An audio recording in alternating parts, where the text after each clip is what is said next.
Tonight, we are drifting through the story of the PlayStation 2. There is no rush, there is no hype, just a quiet timeline of how one black box became a whole era. If you are watching, let the images wash over you. If your eyes are heavy, let them close. The story will be here either way. By the end, you will remember why the PS2 didn't just win a generation. It became the background music of the early 2000s. Nothing needs to be done. Nothing needs to be remembered. Just listen. Before the monolith arrived, gaming was in a state of transition. Three-dimensional worlds were the new language, but still rough at the edges. Textures shimmered, polygons bent in strange ways. Fog and draw distance hid the seams. Arcades were fading. The scent of carpet and ozone became a memory. The living room took over. Soft couch fabric, a television humming quietly. And the late 1990s had a feeling. Y2K anxiety, glossy tech ads, silver electronics, translucent plastic. A new decade was loading in. Personal computers were powerful, but complicated. Drivers, settings, errors. The hum of a tower PC in a bedroom, fans spinning dust into warm air. Consoles were simpler, predictable, reliable. You didn't configure them, you lived with them. A single button, a single ritual, a single world. They were racing to claim the space beneath your television, right next to the VCR, right next to the cable box, a quiet little stack of consumer electronics that shaped your nights. Sony entered the late 1990s with immense momentum. The original PlayStation had changed everything. It made gaming feel adult, confident, at home in the living room. But success brings pressure. A sequel couldn't simply be more polygons. The next machine had to feel like the future. And Sony wasn't just competing with other consoles. It was competing with your time, with television, with movies, with music, with the whole idea of how a night should feel. Sony talked about the PS2 like it was more than a console, a computer entertainment system. It would play games, but also movies. It would be fast, but also cinematic. It would sit under your TV and quietly replace more than one device. Inside, it carried a name that sounded almost spiritual, the emotion engine. A processor named like a feeling, a promise that worlds would move more like real life, that faces might show emotion, that motion might finally look natural. The PS2 wasn't introduced like a toy. It arrived as an object of inevitability, a new box for a new century. And when the dates began to lock in, the world leaned forward.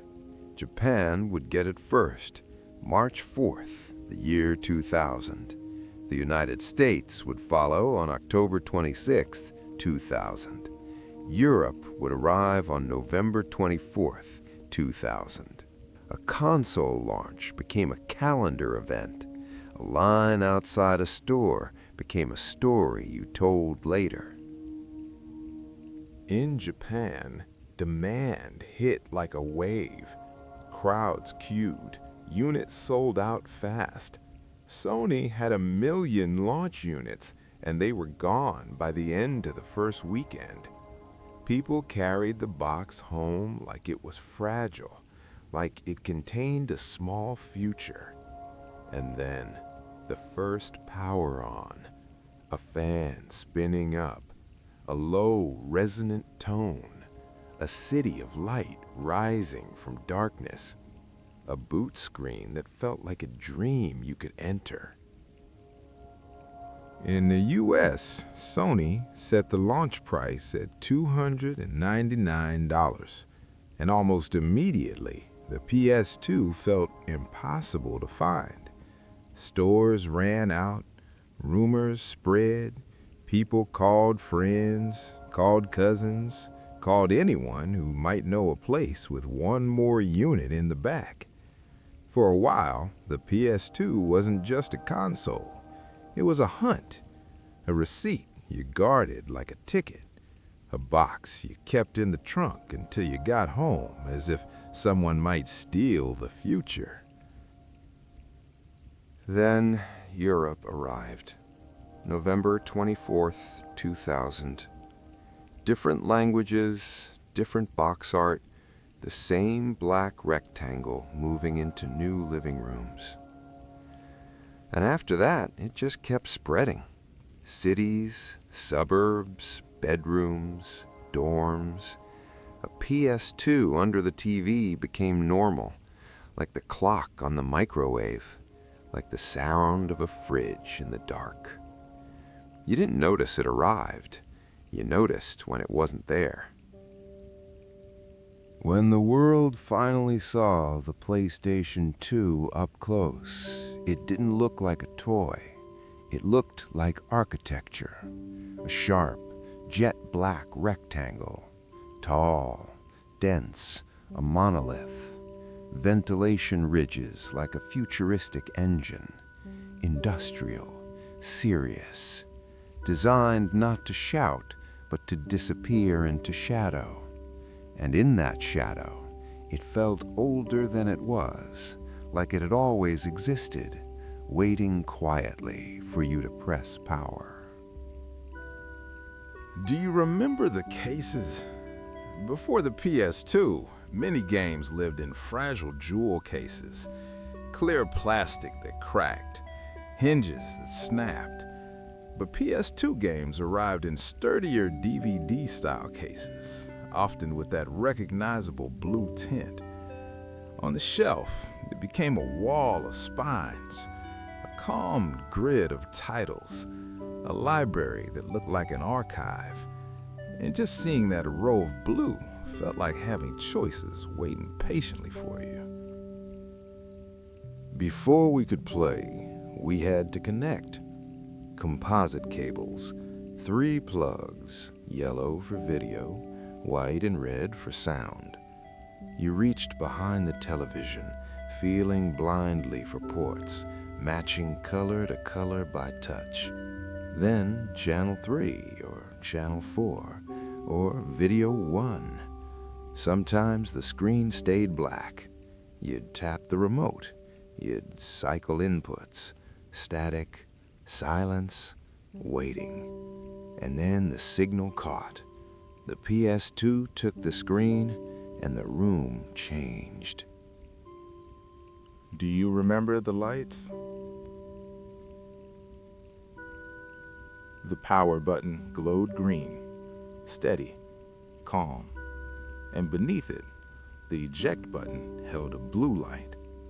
Not bright, not harsh, a deep, oceanic blue. In a dark room, late at night, that blue light became a landmark, the only thing you could see when everything else went dark. A quiet promise the machine was ready. It's a small detail, but small details are what memory keeps. There was a small secret in the design. The PlayStation logo on the disc tray could rotate. If you stood the console vertically, like a skyscraper, you could turn the logo to match. If you laid it flat, you could turn it back again. A soft click beneath your fingers, a tiny permission to make the console yours. as if Sony was saying, "This is your room. Arrange the future how you like." The controller felt familiar and better. DualShock 2. Smooth plastic, slightly warm to the touch. Analog sticks that would wear glossy over years. And the face buttons were pressure sensitive, not just on or off, but how hard you pressed. Most games barely used it, but your hand still learned it. A subtle layer of control that lived under the surface. The cable was long, just long enough. It stretched across carpet like a lifeline. Saving had weight, 8 megabytes at a time. You learned to manage your life in small colored rectangles. One card for RPGs, one for sports games, one you promised you would never delete. And when it filled up, you faced a tiny moral problem. Delete your past to make room for a new future. The PS2 taught a quiet lesson. Every new memory cost something, even in a machine built for play. Over the years, strange shapes filled the room. The multi-tap, letting 4 controllers crowd around one screen. A tangle of cables like vines across the carpet. The DVD remote turning the game machine into a cinema. Play, pause, rewind. A small infrared blink in the dark. And later, the iToy, a silver camera perched on top of the TV, watching you move. Released in 2003, it put you inside the screen. These objects are gone now, but for a moment, they were essential. The fat PS2 had a hidden strength, expansion. A bay in the back that could accept a network adapter, and in some configurations, even an internal hard drive. Online play arrived quietly. Setup disks, ISP settings, connection tests. It was messy, it was optional, but when it worked, it felt like a door. SOCOM, Final Fantasy XI, racing games where strangers became rivals. Your living room suddenly had a horizon. For many people, the PlayStation 2 wasn't just a game console, it was their first DVD player. Before this, movies lived on VHS. They needed rewinding, they wore out. DVDs felt futuristic, menus, chapters, perfect playback. Early PS2 models used dedicated DVD player software, sometimes installed via memory card, so the console slipped into homes as a practical buy, and gaming came with it, a Trojan horse in charcoal black. Pressing the power button began a ritual. First, the soft whir of the fan spinning up, a gentle exhale. Then the screen flickered. Deep tones filled the room. Columns of light rose from darkness, like a city made of fog. You didn't need to understand it. You only needed to feel it. The PS2 didn't greet you with words. It greeted you with atmosphere. A machine that said hello by sounding like a dream. Those towers weren't random. The system tracked your activity, what you played, what you ran, and the boot screen built its skyline from that history. The more you lived inside the machine, the more the city grew. A console building a monument out of your time, quietly, without asking permission, just keeping score. And when you saw a tall tower, you knew you had spent weeks somewhere, even if you couldn't name exactly where. If you didn't insert a game, you landed in the browser. 2 doors, browser and system configuration. Floating shapes, a slow camera drift, a space with no gravity, a lobby between worlds. You could sit there for minutes, not choosing anything, just listening. Some people left it on by accident, and the room filled with that low, ocean-like ambiance, as if the console was dreaming in place, waiting for you to return. And then there was the clock, a crystalline, floating timepiece, a screen you only saw when you waited. Late at night, it felt like a screensaver from another planet. Slow motion, quiet geometry, time displayed without urgency.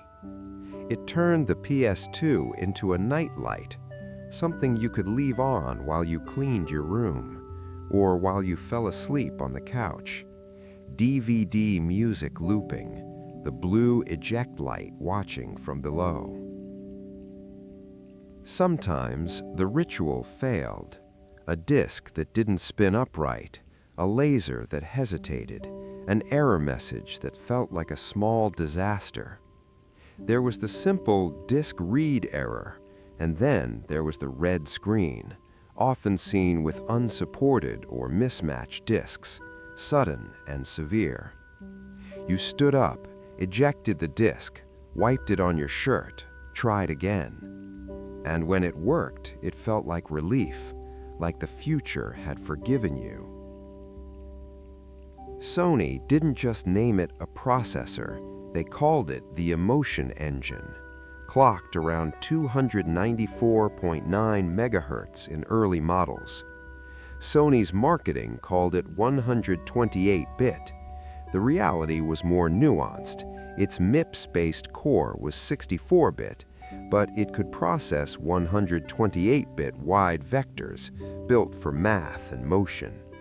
It wasn't magic, but it was purpose-built, a machine designed to push movement, to animate bodies, to make worlds feel alive. Alongside it was the graphic synthesizer, clocked at 147.4 megahertz with embedded DRAM. A design built to push pixels fast, and it did. But the PS2's look became its own signature, slightly hazy, slightly shimmering, like heat above asphalt, like memory itself, imperfect around the edges. Later consoles would be sharper.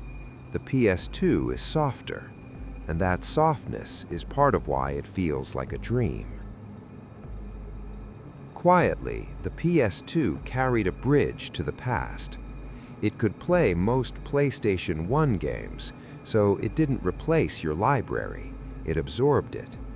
Old worlds and new worlds under one roof, one controller in your hand, one TV in the corner of the room. A PS1 disc inside a PS2 felt strange the first time, like putting an old photograph into a new frame. But it worked, and it made the PS2 feel generous. The PS2 didn't win because it was alone. The Dreamcast was already here, bright, weird, ahead of its time. The GameCube would arrive with polished Nintendo worlds, and Microsoft stepped in with the Xbox, heavy and confident. But the PS2 sat in the middle, powerful enough, affordable enough, and crucially, everywhere. It became the default console of the era, the one your friends had, the one your cousin had, the one in the living room when everyone came over. The PS2's real weapon wasn't just hardware, it was gravity. Studios wanted to be where the audience was going, and the audience was going to PlayStation. So the shelf filled fast. RPGs, racers, shooters, sports, horror, weird little experiments. You could walk into a store and see an entire wall labeled PlayStation 2. Not a corner, a wall. That's when a console stops feeling like a gadget and starts feeling like a platform, a place where your taste could live, where every genre had a home, where every weekend had an option. The PS2 era is when games leaned into adulthood, not just in marketing, in tone. Cinematics got longer, voice acting got more common, stories got sadder, stranger, quieter. You could still play bright platformers and party games, but you could also play something heavy, something that ended with silence instead of fireworks. The PS2 didn't invent serious games, it normalized them. It made room for them on the same shelf as sports and fighting games. And that mix, serious and silly, felt like real life. And then there was Grand Theft Auto. GTA 3 gave you a city with weather and radio and bad ideas. Vice City gave you neon nostalgia. San Andreas gave you a state, roads that seemed to never end. Open worlds existed before the PS2, but on PS2 they became normal, a thing you expected, a thing you planned your weekend around. You didn't just beat missions, you wandered. You drove for no reason. You listened to talk radio like it was real. The console didn't just render a world, it hosted one. Every console has a sound, but the PS2 had a whole atmosphere. The boot tones, deep and resonant, almost sacred. The menu ambiance, low and ocean-like, as if the machine was breathing. The click of the tray, the soft rattle of a disc spinning up.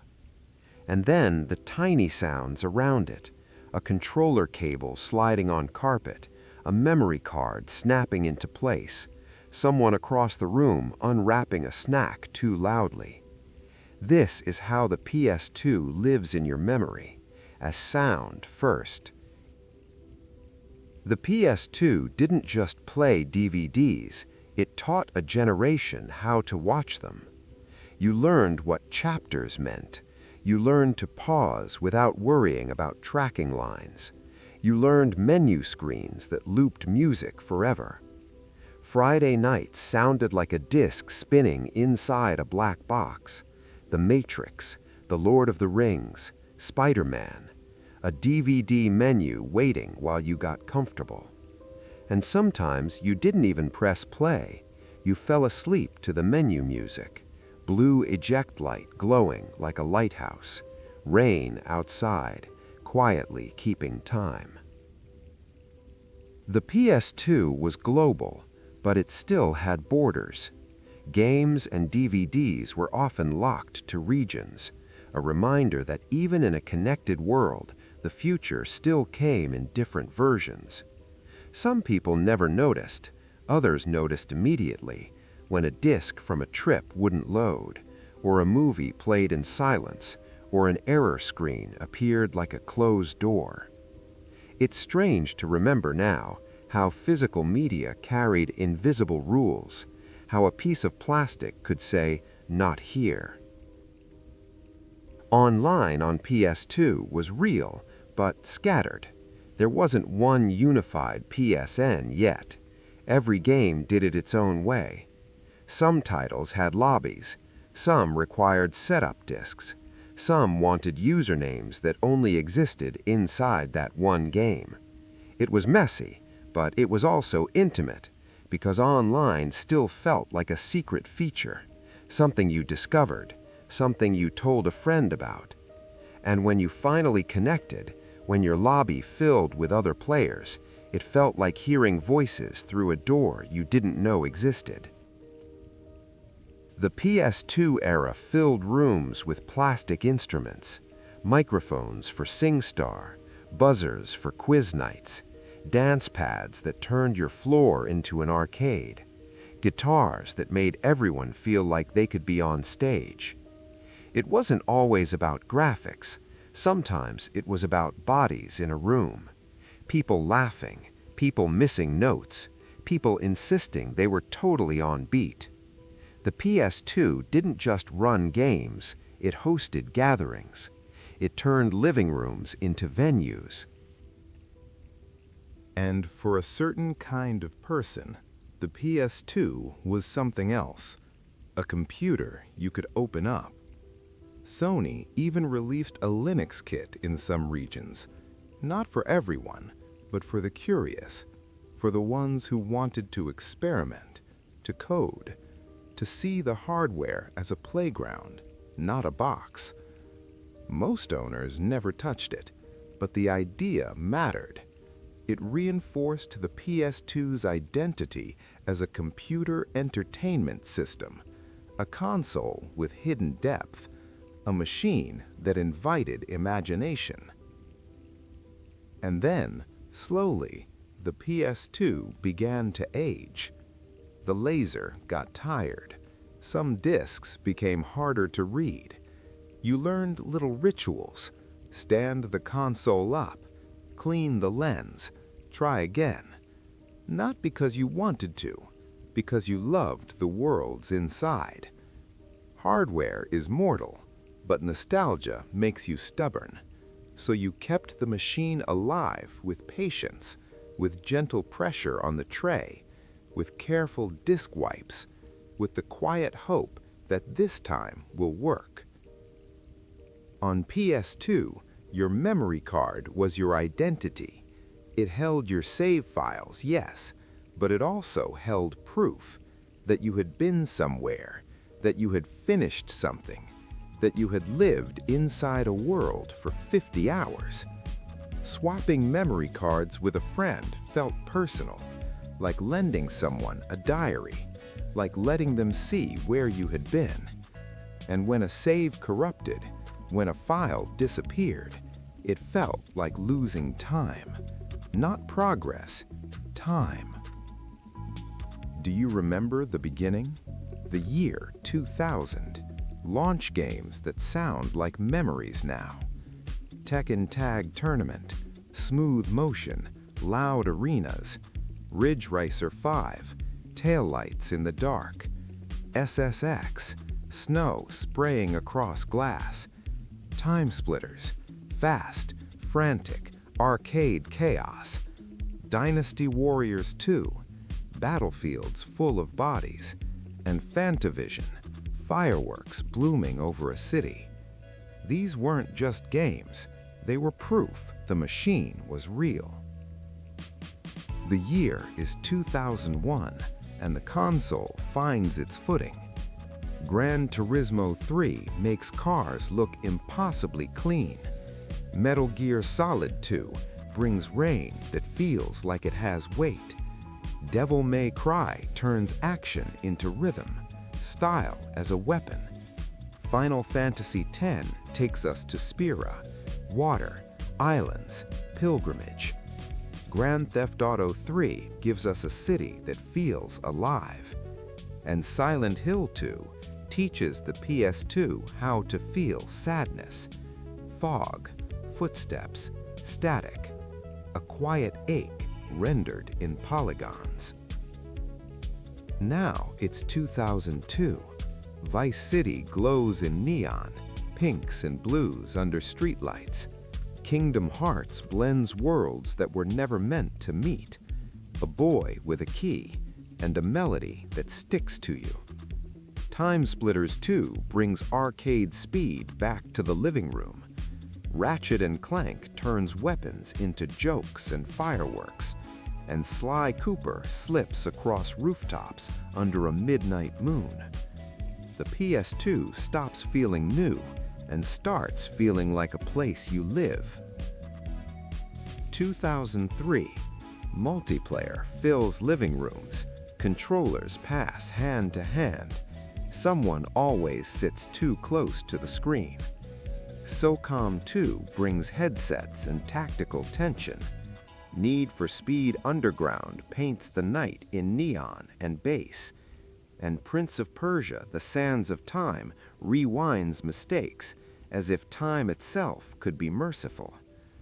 The PS2 becomes routine, always on, always there. The fan hum becomes part of your home. 2004. San Andreas stretches endlessly. Cities, deserts, forests, orange sunsets. Metal Gear Solid 3 dives into the jungle, survival, camouflage, birdsong. Burnout 3 turns crashes into fireworks, metal and glass in slow motion, and Katamari Damacy rolls the world into a ball, absurd, joyful, bright. This is the year the PS2 feels limitless, not because it's perfect, but because it keeps surprising you anyway. 2005, Guitar Hero arrives. Plastic guitars, living rooms turned into stages. God of War hits like thunder, myth, rage, chains, and sparks. Resident Evil 4 reaches the PS2, horror and precision squeezed onto familiar hardware. And Shadow of the Colossus, a vast empty land where silence is as important as noise. By now, the PS2 is working hard, delivering miracles at the edge of its limits, a machine that refuses to stop dreaming. And still, the years keep moving. Okami paints the world with ink and light. Final Fantasy XII builds cities that feel like history. Bully turns a school into a whole small universe. And late-generation sports games keep showing up every year like seasons. New consoles are already here, HD screens are getting cheaper, but the PS2 keeps getting games anyway. A long twilight, a library that refuses to stop growing. Not a moment, a climate. Some nights belonged to horror. Silent Hill 3, Silent Hill 4, Fatal Frame, where fear lived in the camera viewfinder, Resident Evil Code Veronica X, cold hallways, flashlights, footsteps. The PS2 was perfect for this mood. Its softness made darkness feel thicker. Its shadows looked uncertain. And in the quiet between sounds, your imagination did the rest. You weren't just playing, you were listening to the house, to pipes, to wind, to distant cars outside, and letting the game fill in the rest. Some nights were faster. Gran Turismo 3 and 4, menus like a museum, engines like music, Ridge Racer, pure drift and neon, Burnout, speed as a controlled accident. The PS2 made racing feel like a ritual. Choose a car, choose a track, and then let your mind empty out while the road unrolled. Tire squeal, engine whine, the steady vibration of a controller in your hands. For a while, the world was just corners and headlights. And some nights were long, soft, story-shaped. Final Fantasy X, X-2, 12, Kingdom Hearts, digital sunsets over water, menus with music you could hum years later. These games taught patience, hours spent in towns, saving before a boss, talking to NPCs you would never meet again. The PS2 was the perfect host for this kind of time, because it didn't demand your attention. It held it, gently, like a hand on your shoulder saying, "Stay a little longer." And then there were the everyday games, the ones that lived between bigger adventures. Madden, FIFA, NBA 2K, WWE, Tony Hawk. Games you could play for 10 minutes or 10 hours. Games that turned into routines. A friend comes over. You don't ask what to do. You pick a team, you pick a skater, you run it back, again. The PS2 didn't only make epic memories, it made ordinary ones. And that might be the real magic. The PS2 wasn't only in living rooms. It lived on bedroom floors, on dorm room desks, on cheap TV stands that wobbled when you bumped them. It survived snacks. It survived pets. It survived late nights when you promised yourself just one more mission. The PS2 was durable in the way memories are durable, even when the hardware isn't. And when you found it years later, you could still picture the room it used to live in. And always the cables. Wired controllers stretching across carpet, curving around chair legs like a path you could follow in the dark. Wireless would come later, but the wire meant something. It meant you were here, present, tethered to the moment. You could drop the controller and the wire would catch it, gently, a small physical reminder that play was real. The PS2 changed without making a scene. Small revisions, quieter fans, tweaked internals, and then, in 2004, it became the Slim. Sony called it a stunning new look. In North America, it launched November 1st, 2004 at $149. Smaller, lighter, easier to fit, easier to keep. The same worlds in a smaller shadow beneath the TV, a quiet extension of the era, like an encore that lasted years. The tray was gone, replaced by a pop-up lid. You clicked the disc onto the spindle, mechanical, tactile, a small snap that told you it was seated.